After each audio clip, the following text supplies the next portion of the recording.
എല്ലാവരും ആ ഒരു ഫോണും പോക്കറ്റിലിട്ട് അല്ലെങ്കിൽ ഇയർബഡും ചെവിയിൽ വെച്ച് അതോടൊപ്പം തന്നെ നല്ല വിഷമടങ്ങിയ ഭക്ഷണമെല്ലാം കഴിച്ച് നല്ല വിഷമടങ്ങിയ വായു എല്ലാം ശ്വസിച്ച് നല്ല വിഷമടങ്ങിയ വെള്ളം എല്ലാം കുടിച്ച് നടന്നോളൂ. ഒരു ഹാപ്പി ന്യൂസ് ഉണ്ട്, വേറൊന്നുമല്ല. 1970 അപ്പൂപ്പന്മാരുടെ സെയിം ക്വാണ്ടിറ്റി ഓഫ് ടെസ്റ്റോസ്റ്ററോൺ ഇപ്പൊ 20 വയസ്സുള്ള ഒരു പയ്യൻ ഉണ്ടാവുന്നത്. അതായത് ടെസ്റ്റോസ്റ്ററോണിന്റെ ലെവൽ അത്രയും കുറഞ്ഞിരിക്കുന്നു. ടെസ്റ്റോസ്റ്ററോൺ എന്താണെന്നറിയാലോ, നമ്മുടെ മെയിൽ ഹോർമോൺ. അതായത് ഒരു ആണിനെ ആണാക്കുന്ന ഒരു ഹോർമോൺ. ഒരു ഫ്യൂച്ചർ തലമുറയ്ക്ക് വേണ്ടിയിട്ടുള്ള സെമൻ, സ്പേം ഇതെല്ലാം പ്രൊഡ്യൂസ് ചെയ്യുന്നത് ടെസ്റ്റോസ്റ്ററോൺ ഹോർമോൺ വഴിയാണ്. അപ്പോൾ അതിന്റെ ഏറ്റവും പരിണാമ ഫലം എത്തിക്കഴിഞ്ഞു. കാരണം 2050 ആകുമ്പോൾ ഇൻഫെർട്ടിലിറ്റി, അതായത് ഒരു കുഞ്ഞിനെ ഉണ്ടാക്കാൻ പ്രാവർത്തികമാവാത്ത രീതിയിൽ ഒരു അമ്മയും അച്ഛനും ആയി മാറും ഈ സമൂഹത്തിൽ ഉണ്ടാവുന്നുള്ള ടെസ്റ്റ് റിപ്പോർട്ടും വന്നു കഴിഞ്ഞു. ഓക്കെ, അപ്പോൾ ഇത് പീക്ക് എത്തിക്കഴിഞ്ഞു. അതായത് നമ്മുടെ തലമുറ വീക്ക് ആയി കഴിഞ്ഞു. നമുക്ക് ഇനി ഒരു ഫ്യൂച്ചർ ജനറേഷൻ ക്രിയേറ്റ് ചെയ്തെടുക്കല് അൺപോസിബിൾ ആണെന്നുള്ള reports WHO, world health organisation കൊണ്ടുവന്നു കഴിഞ്ഞിരിക്കുന്നു. പക്ഷേ ഇതെല്ലാം കോയിൻസിഡൻസ് ആയിട്ട് നടക്കുന്നതാണെന്നുള്ളോ വിചാരം? ഒരിക്കലല്ല, ഇതെല്ലാം പ്ലാനാണ്. അതായത് വർഷങ്ങളായിട്ട് ഇന്ത്യ എന്നുള്ള ഒരു മഹാരാജ്യത്തിനെ തകർക്കാനുള്ള പ്ലാൻസ് ആണ്.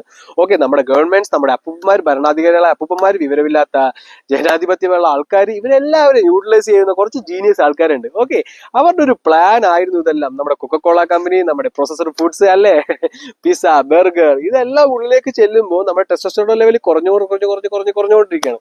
അതോടൊപ്പം നമ്മളല്ലേ മദ്യപിക്കുന്നു, നമ്മൾ സിഗരറ്റ് വലിക്കുന്നു. വേറെ സിഗരറ്റ് വലിക്കാത്ത ആൾക്കാരും പുറത്തേക്ക് ഇറങ്ങുമ്പോൾ വണ്ടിയിൽ നിന്നെല്ലാം വരുന്ന carbon monoxide, sulphur dioxide, nitrogen dioxide അതെല്ലാം ഉള്ളിൽ പോകുന്നു. വെള്ളത്തിലൂടെ ക്ലോറിനുള്ളിൽ കൊണ്ടുപോകുന്നു. മൈക്രോ പ്ലാസ്റ്റിക് നമ്മുടെ ഉള്ളിലേക്ക് പോകുന്നു. നമ്മുടെ ബ്ലഡ് എല്ലാം പൊല്യൂട്ടഡ് ആവുന്നു. ഇതെല്ലാം നമ്മൾ കഴിക്കുന്ന ഭക്ഷണത്തിലെ വിഷം, പെസ്റ്റിസൈഡ്സ്, കെമിക്കൽസ് ഇതെല്ലാം നമ്മുടെ ഉള്ളിൽ പോകുന്നു. ഇതെല്ലാത്തിന്റെ പരിണിത ഫലം നമ്മുടെ ഫ്യൂച്ചർ ജനറേഷനെ ഇല്ലാതാക്കലാണ്. കാരണം നമ്മുടെ ആൻസിസ്റ്റേഴ്സ്, ഇന്ത്യ എന്നുള്ള മഹാഭാരതത്തിന്റെ ആൻസിസ്റ്റേഴ്സ് വെരി ജീനിയസ് ആണ്. ഓക്കെ, നമ്മളെ ഫോളോ ചെയ്തിട്ടാണ് ഇവരെല്ലാം ഈ പറയുന്ന എല്ലാ സ്ഥലത്തും എത്തിയിരിക്കുന്നത്. അമേരിക്ക, റഷ്യ, ഇവരെല്ലാം. അപ്പൊ നമ്മൾ ഇനിയും ചിന്തിച്ചു കഴിഞ്ഞാൽ നടക്കില്ല, അവര് താഴത്തേക്ക് പോകും. അപ്പൊ എന്ത് ചെയ്യും? ഇതെല്ലാം ഞാൻ എഴുതിയിട്ടുണ്ട്, പക്ഷെ ആരും വായിക്കില്ല. അത് വായിക്കേണ്ടവർ വായിക്കും. കാരണം ഞാൻ പറഞ്ഞില്ലേ, 95% പേരും ഈ ഒരു രീതിയിലാണ്. 5% പേരാണ് എന്റെ ഒപ്പം വരേണ്ടത്. അപ്പൊ അവരെന്തായാലും വായിച്ചോളൂ. ഞാൻ എന്നാലും ജസ്റ്റ് ഒന്ന് പറഞ്ഞതേ ഉള്ളൂ. അപ്പൊ ഇതെല്ലാം കൊണ്ട്, അതായത് ആ ഒരു ഗർഭസ്ഥ അവസ്ഥയിൽ മുതലേ ഒരു വീക്ക് മെന്നെ അല്ലെങ്കിൽ ഒരു വീക്ക് വുമണെ ആയിരിക്കും അവർ വളർത്തിക്കൊണ്ടുവരിക. ആ ഒരു സാഹചര്യമാണ് ഇവിടെ എത്തിയിരിക്കുന്നത്.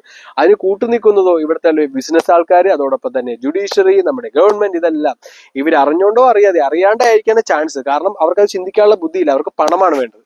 പക്ഷെ ബിസിനസ് ആൾക്കാർ, ഇപ്പൊ ഈ ആനന്ദ് അംബാനി ഒരു സ്ഥലം തുടങ്ങിയിട്ടുണ്ട്. ഒരു 300 ഏക്കറിലൊക്കെ ഒരു വലിയൊരു കാട് നിർമ്മിച്ചിട്ടുണ്ട്. ഓക്കെ, അതെന്തിനാന്ന് വെച്ചിട്ടാണ് ഈ ഭാവിയിൽ ഇങ്ങനത്തെ ഒരു വൈകസിലെ ഒരു പ്രശ്നം വരുമ്പോൾ അവർക്ക് അവിടെ പോയി അഭയം പ്രാപിക്കാം.